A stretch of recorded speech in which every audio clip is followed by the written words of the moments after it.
Hi guys, I'm out and about and riding up in the Murcian Mountains in southern Spain on the Benelli Leincino 500 parallel twin.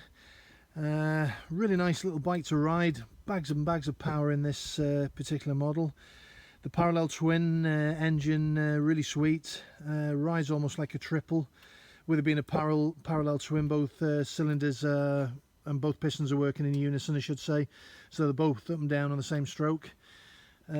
Low seat height, Scrambler style bike. We've got plenty of braking capacity on this bike. It's got 4 pot calipers on the front, and it's a twin disc, so you've got the same on both sides. So loads of stopping power on this. Benelli branded, obviously made by Benelli and design and research by them, but really grippy. The standard tyres that you get on the Benelli 500 are the Pirelli, I think the Pirelli Angels. Let's just check. Pirelli, I can't see it. Yeah, Pirelli Angel. Loads and loads of grip on these tyres. Good lean angle. You can see pretty much over to the edge on the tyres, not quite down to the chicken strip as we call it. Few things to mention about the bike. It's got a cable clutch. It's quite a long reach on the cable clutch. It's not adjustable. I've got quite big hands, so it's fine for me, but it's very light. The gearbox, the 6-speed box on it, really smooth, really direct one changing gear. There's no missing gears, etc. You can actually jump quite through the gear range. While you're in third, you can go straight to 6.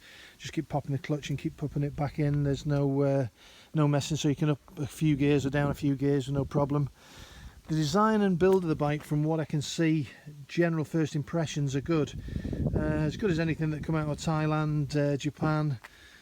The framework, trellis framework, reminiscent of a Ducati.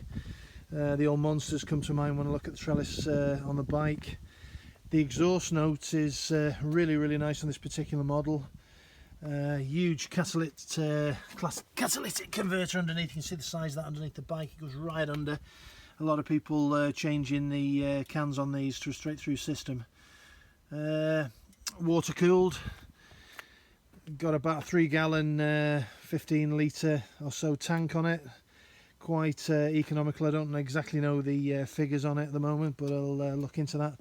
Like I say, this is not going to be a ride on this particular video, just my first overviews. All in all, rides really well. The suspension as it comes out of the factory is all it's all alterable, the suspension, but to my mind, as it comes out of the factory, it's a bit stiff. But then again, you'd lose some of the handling on the twisties. If you make it softer, it's going to bounce a bit. But at the moment on these roads up in the mountains, not particularly good time. I call this stretch coming up to the castle behind me is pretty smooth.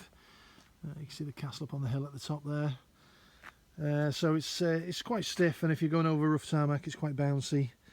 I think the little lion on the front, the Leincino lion, has been there since the model from the 50s. A bit gimmicky, but it is steel. It is quite well made. Overall, more than impressed with the build quality.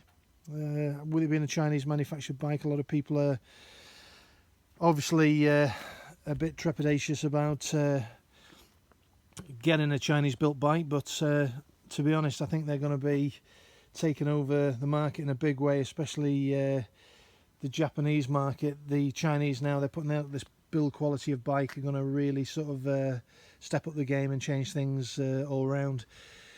A couple of things I'm not overly keen on: the placement of the foot pegs.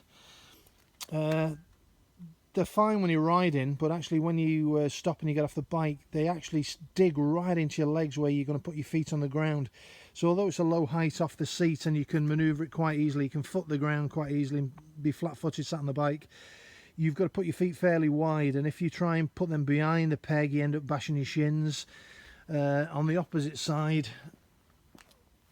what I find is if I'm trying to put the kickstand down, you see the kickstand position in front of the peg. As you go to put the stand down, which is back here somewhere, you go to kick it down, you hit your shin again on the pegs. The spring loaded to come up, but they are a pain. I'll try and show you another video when I get a tripod out. Performance wise, loads and loads of power in this bike.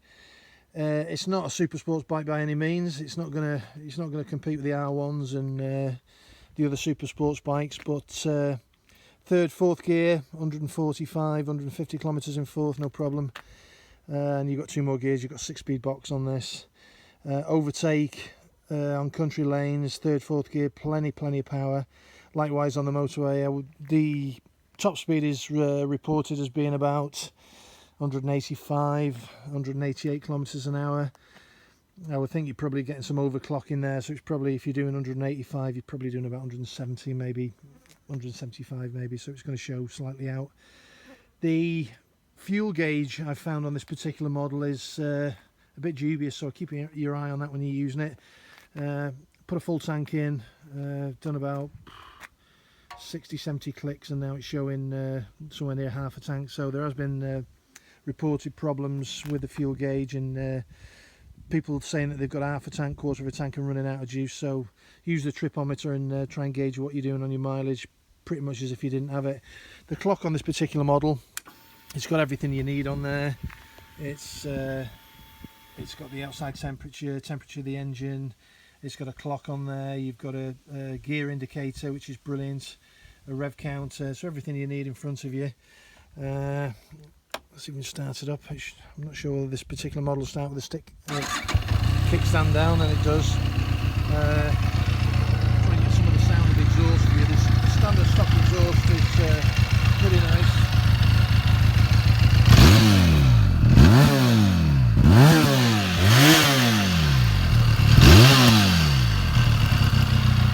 So it's quite a free revving engine. Revs really well. The red line on the engine is 10,000 revs. Certainly up to 9,000 revs. It revs really freely.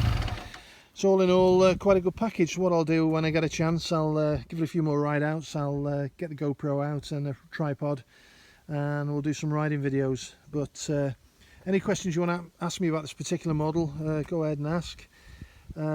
It's not a tooling model like the Enfield. It's more of a flick it around the bend, Scrambler style experience. Very nice to ride. Very confidence inspiring with the Pirelli Angel tyres. Very grippy on the bends. Those twin discs on the front, crazy for braking. Likewise the back single disc, very positive, very affirming. When you press it, you only need to touch it and give it a dab and it's there straight away. So all in all, quite a nice bike. Bags of power, like I say, for a 500 twin. You don't really need any more unless you want to go on a track and have a race day. Well, this will take you way above legal limits on most of the roads and most of the motorways, and have some fun doing it. So I'll leave this video at this point. I haven't made a video for a long while now due to personal circumstances, but I'll get a few more videos out to you in the near future.